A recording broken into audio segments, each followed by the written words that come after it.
New year, new me. New me, new setup. New setup, new lights, new stand,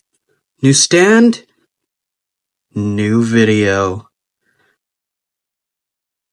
Okay, but can we actually appreciate this? Bro, look, no more stupid line over here. Pure white background.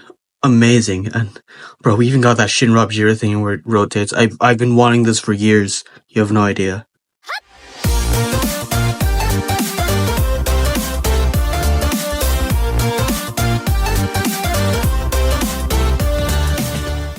What's up, Kaiju Bros? It's me, KaijuS, and today we'll be taking a look at the Bandai Namco Monsters Roar Attack Godzilla 1954. I bought this figure from a GameStop for around $30. There are two versions of this figure, version A and version B, but we'll be going over version A today, which will be the black and white variant of this figure.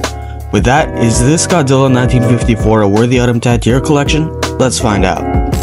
This figure will come in a pretty cool box, so we'll tell you exactly what to expect. On the front, we'll get an up-close look at the figure in question, with the original Gojira logo on the side, and the Monsters Roar Attack logo at the bottom. Throughout the box, we'll get other views of the figure in front of a black and white backdrop of a destroyed city. On one of the sides, we'll even get a look at version B of the same figure, which will have the exact same mold, but a different, mostly brown paint job. This box really grabs my attention and tells me what to expect inside. Let's take a look at what it came with. Godzilla would be a vinyl figure standing about 5.5 inches. In terms of sculpt and details, it should look exactly like the suit used in the 1954 movie. A lot of attention and care was put into this figure. The dorsal plates will look exactly as they should, the skin texturing is nice, and similar to some movie Monster Series figures, it will even have some texturing underneath the feet. Now, unlike the movie Monster Series figures, this figure doesn't seem to be made with a soft vinyl material. It takes a lot more effort to squish this figure when compared to figures from the movie Monster Series. Aside from that, this figure will also have more creativity when it comes to its pose. Unlike this infinitely inferior movie Monster Series version of this figure, this Godzilla will have its head turned to its left, its tail more curved, and its face roaring. This figure will come with some seams in the sculpt like its jaws and arms, but they're not too distracting, so I won't dock any points.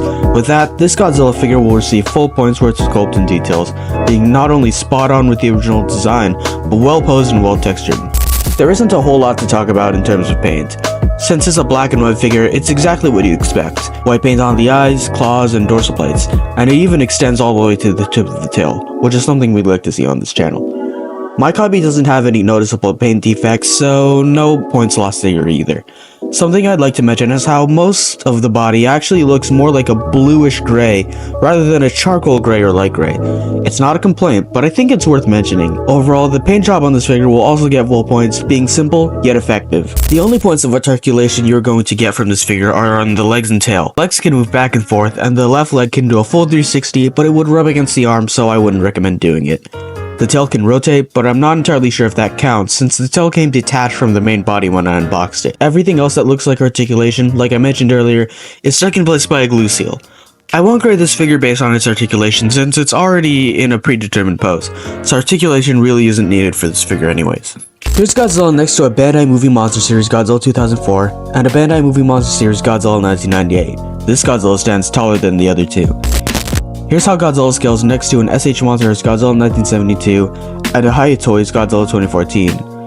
Now, here's how Godzilla scales next to an SH Figuarts Ultraman and an SH Figuarts Kaiju number 8. Godzilla will stand taller than Ultraman, but shorter than...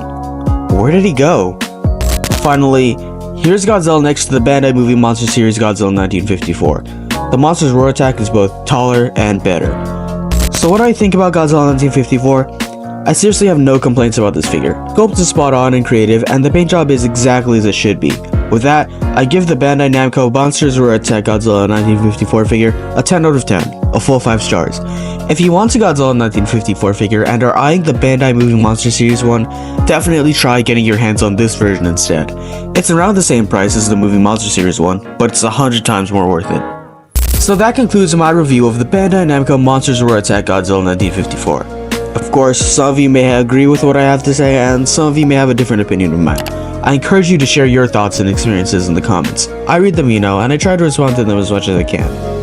That's the end of this video. Thanks for sticking around.